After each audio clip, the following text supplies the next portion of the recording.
pala kaya di ko mabaklas-baklas, di ko matanggal. Ito pala, tatanggalin pa to. So lahat ng ginagawa ko mga buddy ay ito ay nakikita kong ginagawa ni Sir Chief pag nung inaayos niya. So in-observe ko lang, tapos napaliwanag din naman ni Sir Chief kung para saan. So may tendency na katulad ng ginawa niya dati, nag-overflow kasi mga buddy kaninang pinapa-start ko, nag-overflow bigla.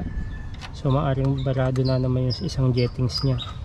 So titingnan natin kung yun yung magagawa ko ng tama base dun sa tinuro sa akin ni Sir Chief at nakita akong ginawa niya.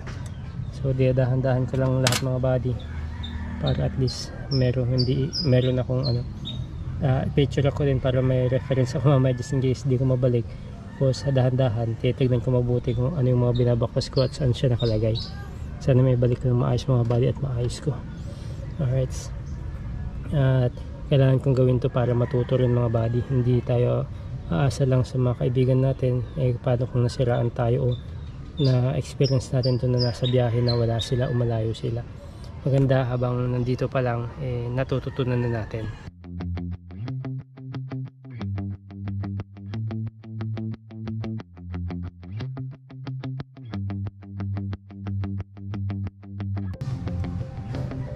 Dahan-dahan natin iangat. So lagyan na natin dito. Ayan siya. So gaya ng nakita ko dati kay Sir Chief, ayan, punong-puno na naman ito ng gas. So meron dito dalawang jettings na nakita ko tinatanggal niya. Yung isa ata doon sa ilalim, baka barado na naman, at hindi ko alam kung saan banda dito yung isang tinatanggal niya. Pero titignan muna natin yung mga body yung sa ilalim na yun, baka barado na naman. Kaya yung mga body puno-puno siya ng gas, nag-overflow. So yan, dahan-dahan ko siya tinanggal. Sana wala akong misplace mga body. So titignan natin, napakadumi na naman. Ayan, so tutuyuin muna natin to, tapos titignan natin yung isang jettings dun kung barado, tapos tutuyuin natin yung loob. Yan, tutuyuin niya yan. Ito gasolina. Tutuyuin natin yan.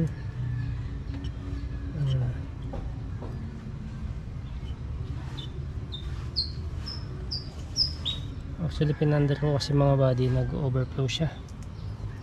So yan na siya.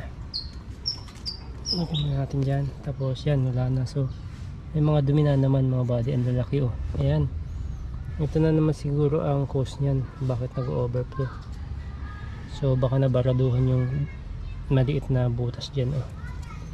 So linisin natin. So kailangan talaga to para maiwasan to mag filter, palitan. Tapos ang pinaka main yung tangke, kasi matagal na to mga body. So, ibig sabihin yung tangke nito ay kalakalawang na, barado yun. Yan. So paano ko tatanggalin? Hindi ko siya makuha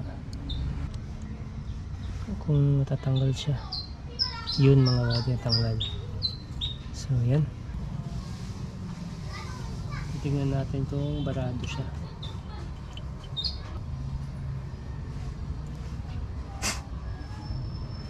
So yun nga mga body, barado siya. Itong maliit na to barado.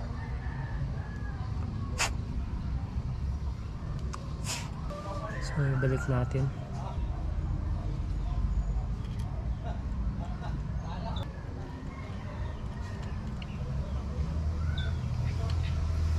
So titignan naman natin tong floater nya kung gumagana ng maayos. Tama naman oh.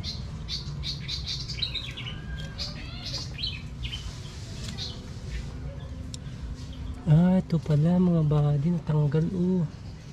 Ito. Kaya pala oh, yan oh, hindi nagpo-float ng maayos. Ito yung natanggal oh. Kaya pala. Alright, so ibabalik natin yan sa dati, ayusin natin. So titignan natin kung gagana na siya. Alright, tsaka yun barado.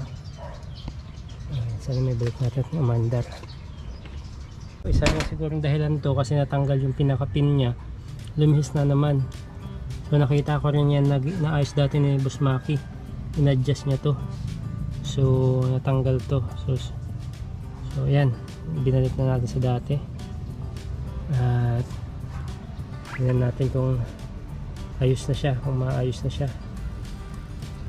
Ayan, so talagang pinakailaman ko na siya mga buddy kasi mahirap naman na wala tayong alam.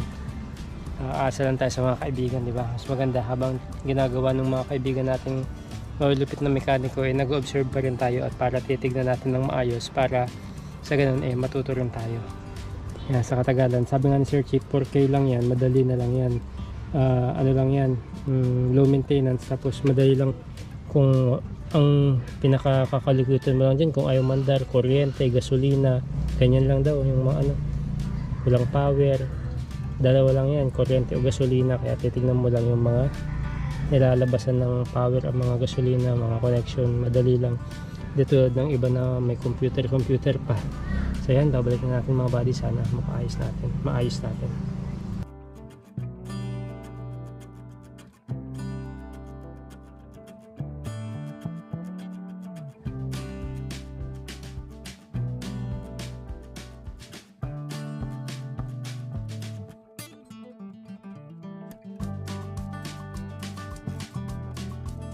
So ayan mga buddy, balik na natin isa-isa. Tapos ito minsan din nakaka-problema din to mga buddy kasi based na experience namin dati, dami rin namin binukalkal, yung rubber pala nito lumulutong at nabibiyak din mga buddy yung rubber niya sa loob, kaya may tendency rin siya na mag-overflow. So ayun mga sasabi ko mga buddy, based lang sa mga tinuro lang din sa akin tsaka nakikita kong ginagawa nila mga buddy. So pag matagal na di magkaroon tayo ng idea, i-share ko din sa inyo mga buddy kung ano yung mga nalalaman ko at natutunan ko sa iba, sinare nila sa akin, sa atin. So share din natin mga buddy. So yan, dalagyan na natin dyan. And then tapos ito yung tinatawag na electric minor na sinasabi sa akin ni Sir Chief. Yan, pinaka yan, ground. Alright, lagyan natin lahat baka sakaling maayos natin at mapaandar natin ng maayos.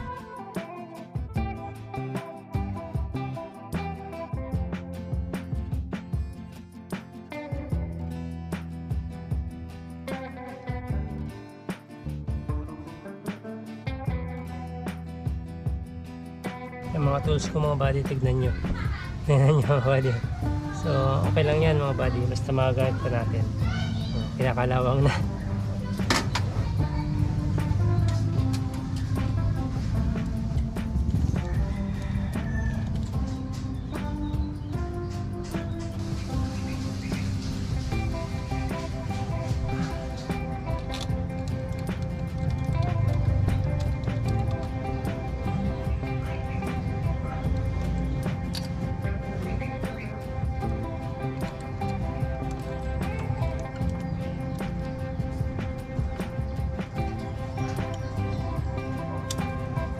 Mga buddy, nakabit na natin. So ayan mga buddy, nilagay na natin. Titingnan natin kung masisirit na gas. Ayan, tingnan natin Egi. Tasan lang natin yung lens. Hindi malabo. Para makita nyo rin kung masisirit na gas doon sa pinaka-pin dito sa gilid. Ayan yan, meron. Unti-unti pa lang ang bomba nya. Hindi siya sumisirit. Parang mali yung lagay ko ng bomba dito. Hindi siya sumisirit pero try natin paandarin mga buddy. Alright. Nakasusig ako ito.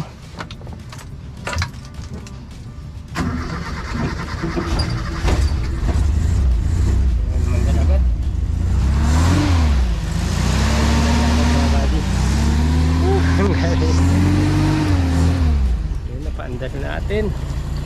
Oh, ang galing. Ayun mga buddy. Napaandar natin. Hindi natin ba sumisirit.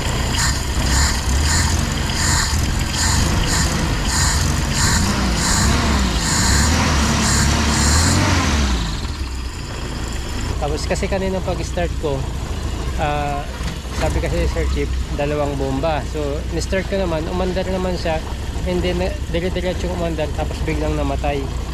Tapos, hindi ko pa pinansin kung bakit, in-start ko pa rin ang in-start. Nung pagbukas ko nitong hood, nakita ko, tumutulo na dito yung gas dyan. Ang dami ng gasolina, so overflow.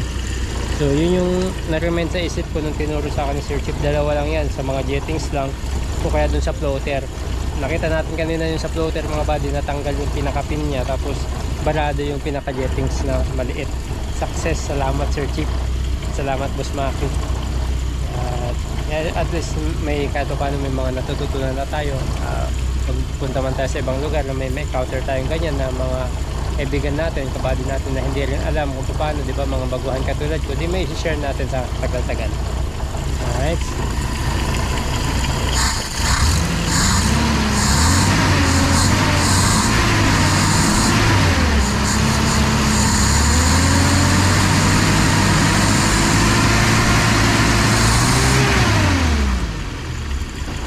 Tingnan natin nga kung gaano kataas. So yan, nasa 1,000 mga buddy. Alright, ang galing. Pagana natin, kala ko nga kanina malulobat ng mga buddy, kakapa-start ko yung kakapa-start. Salamat talaga sa mga kaibigan nating mga lupit at walang pag-aalinlangan na nagbabahagi ng kanilang mga knowledge nila Sir Chief, Boss Maki. Thank you sa inyong lahat. Thank you sa inyong dalawang mga lupit. So ayan, ganun lang mga buddy yung gagawin nyo. So pinakita ko kanina kung paano gagawin, pababakasin. Pero sa mga baguhan din, syempre dahan-dahan pa rin. At kung hindi talaga kayo sigurado, ano na lang, mas maganda may kasama kayong mekaniko, tapos magpaturo muna. Sa akin kasi, halos araw-araw ko dati nakikita ang ginagawa nila to, kasi ngayon nga, nahirap dati pa start, lalo nung ginagawa pa lang. Pero sa kabutiang palad nga, sila Sir Chief, sila Boss Maki, nagbabahagi ng kaalaman lang, hindi nagdadamot. Yan, so pinapakita nila na palagi kung ano yung gagawin. Kaya yan, nagawa natin ng maayos. Alright, salamat mga buddy, hanggang dito na ulit. Alright, hanggang sa muli mga buddy, maraming salamat sa pagsama sa akin. Thank you po, salamat.